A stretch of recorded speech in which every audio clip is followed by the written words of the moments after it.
welcome to the LFC Transfer Room YouTube channel. I am Matt, and today I'm going to be ranking every player that's played for us and City in the Premier League era. First up, we've got someone that could be going straight to the bottom of the tier list. It's Mario Balotelli. He's crap, isn't he? He's just crap. I don't care that he had that big moment where he got his single Premier League assist as Man City won the league with that Aguero moment. For us, he was crap. He was awful. I've not seen a lazier player play for Liverpool in my entire life. It was the most ridiculous transfer that was never going to work, never in a million years. And yeah, he goes straight into the D tier. Nowhere near the upper echelons of this one, I'm afraid, Mario. Moving on to Craig Bellamy, a bit of a weird one. Once upon a time, I classed Craig Bellamy as my favourite player.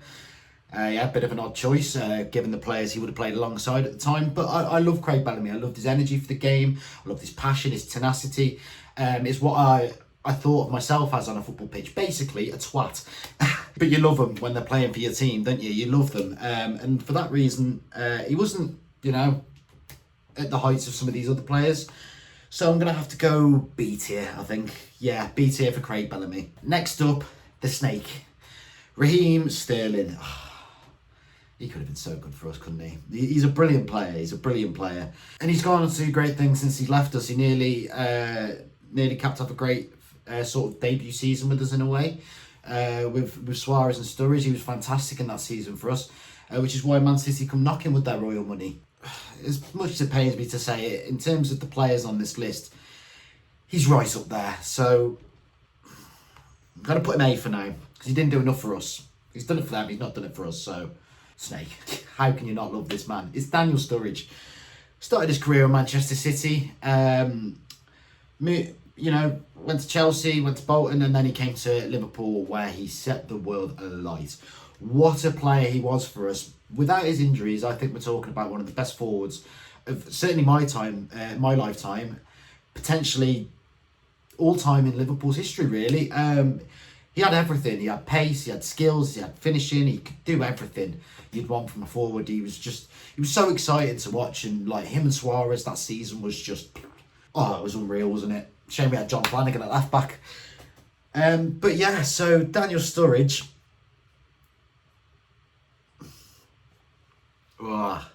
It's a tough one.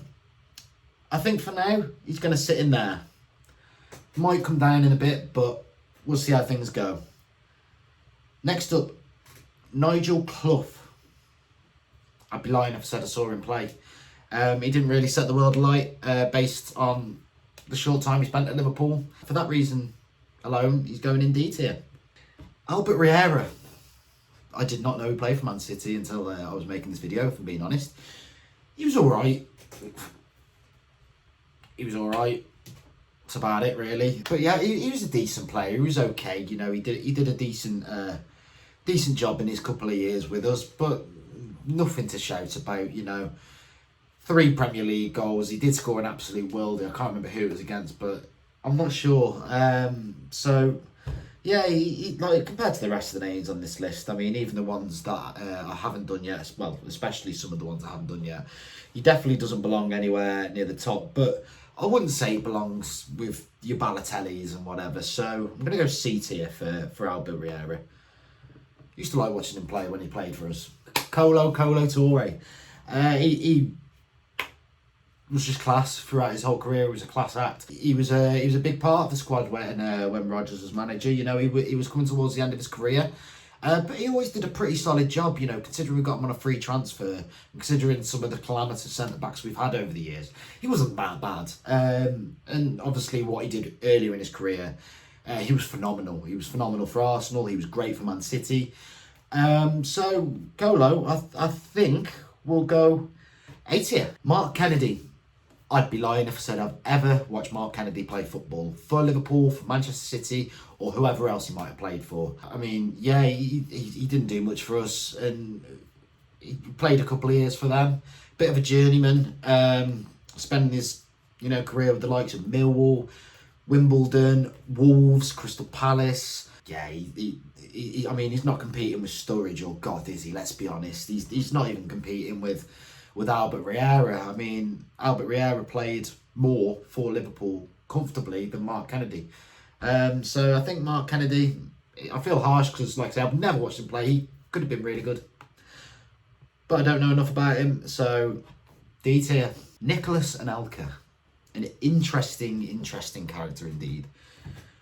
Oh, why did we sign fucking Juve over him? Why did we sign LS Juve over Nicholas Anelka? Like, what was going through? Like, where was Mickey Edwards? Where was Mickey Edwards in all this? Seriously, fucking. But anyway, back to Anelka. What a player he was across his career. He played for some of the best. He played for us, he played for Arsenal, he played for City, he played for Chelsea, he played for Real Madrid, he played in Turkey, he played for West Brom later in his career, he Bolton as well, am I right? And yeah, he was just a class act. People used to criticise his attitude and stuff like that, but he was such a nice footballer to watch. And I'll always remember that one season at Chelsea, I think he was playing with Malouda and a couple of others, and he was fantastic. He was a brilliant footballer, and I cannot believe his loan move to Liverpool didn't get made permanent. So yeah, Nicholas Anelka, I'm going to put B tier because he was only a loan signing for us. He was a journeyman, but he was a great player. So yeah, B tier for Nicholas Anelka. J-Mo. I wonder where J-Mo would be in modern football, because he was a character. Fuck me, he was a character. Again, I only saw him later in his career, really. I remember him playing for City, particularly up front under Stuart Pearce. Shows why Stuart Pearce has not had a great managerial career, doesn't it, really? The fucking psychopath. He was decent. Had an error in him. I remember for a brief period in the mid-2000s, he was comfortably England's best goalkeeper. But still, there was always that mistake in his locker. But he's a funny bloke, isn't he? Let's be honest. It's hard not to really like J-Mo. He's just Jack the lad, isn't he, really?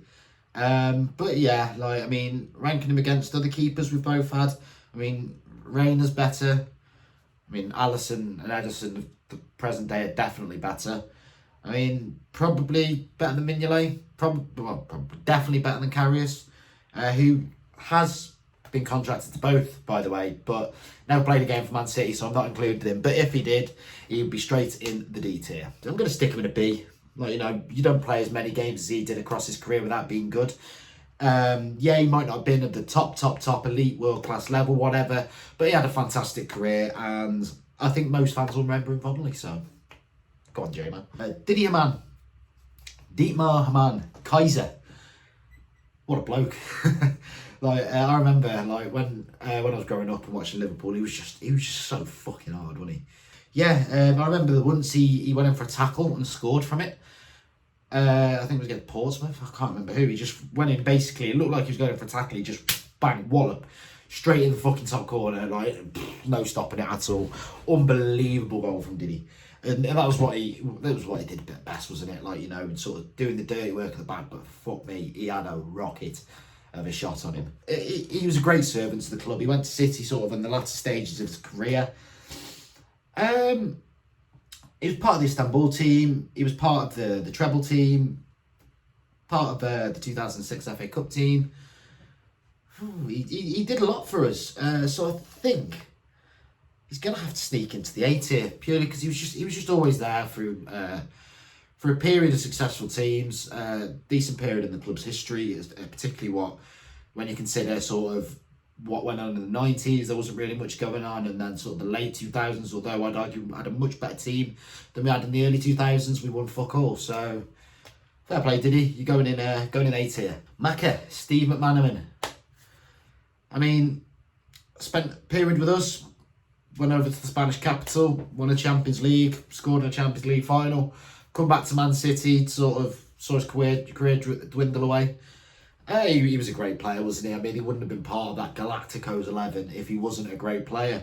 He had so much flair, so much talent, so much, he was an exciting player, and he looked like he loved the game when he played. Nice lad, good player, great career. I think he might go in around the Nicholas Anelkas, because he didn't really win much with us, and he didn't win much with City. No one much with City at that point because they hadn't got their oil money and they were crap. Macca can go in B tier for now. I might change this around. We've got a couple of names left to work through. The first being James Milner.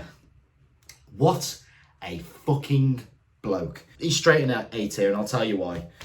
Scored against City after they give him so much crap. Like, he just wanted regular football when he left them. He was playing out of position, on the bench, whatever at Man City. And he left at the end of his contract. No, no Raheem Sterling's about it. He just wanted to play more regularly in his favourite position. And he came to us. He was a great servant to City in a period of transition where they went from crap to okay. Won a league title and whatever. Still don't like him. But yeah, like, their fans are just twats, aren't they, really? I remember at Anfield, they were giving him a load of stick.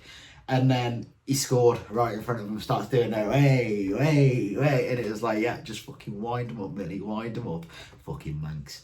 But yeah, like, what a bloke he is. Premier League title, Champions League winner.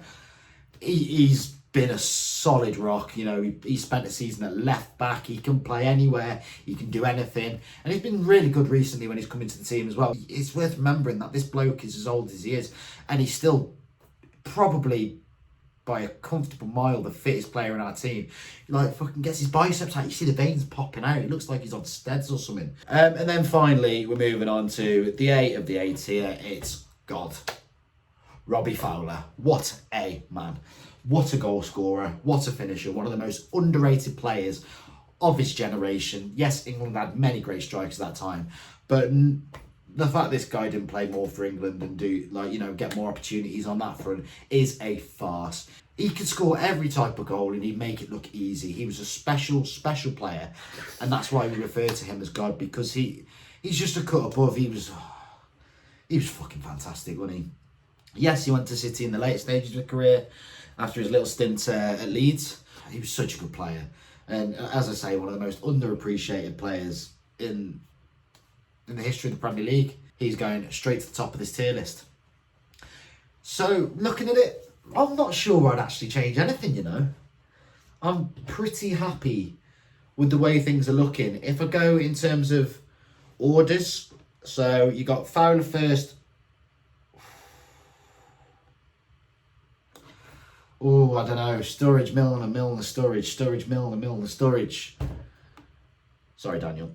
In 8 tier, yeah, it's probably about right as well, because Sterling, he was good for us, and he's gone on City and been brilliant. Kolo Touré had a brilliant career, was maybe just dipping a little bit, and Haman may not be of the quality of some of the other players, but he was a great servant to the club, and I got a lot of respect for Diddy. In the B tier, Craig Bellamy, his couple of stints were decent ones. We'll always remember Barcelona with the golf club swing. Brilliant player again. Loved his attitude, loved his tenacity. Nicolas Anelka, probably because he was alone, should just drop behind these two here, I'd say. Yeah, El Hadj Diouf, in C tier, on his own. Albert Riera, on his own, bit forgettable. He was okay. That's about it. That's all I can say, really. He was okay. Into D tier, we've got... Sorry, he's crap. And I don't ever want to hear anyone say otherwise. I don't care. Lazy. Yeah, just not it. And then the other two, it's a tough one, because I never, ever seen them play. And they didn't have, the careers of your Anelkas and your David Jane and your McManamans by any stretch of the imagination. So yeah, Clough and Kennedy fill out the D tier with Balotelli below them. And I'm pretty happy with that, right? So that concludes my first video for LFC Transfer Room. Be sure to hit the subscribe button, give us a like if you liked it. Yeah, let me know in the comments what you think of this tier list. Should I have changed anything? Do you agree? Do you disagree? Let me know. Thank you guys, and I will see you next time.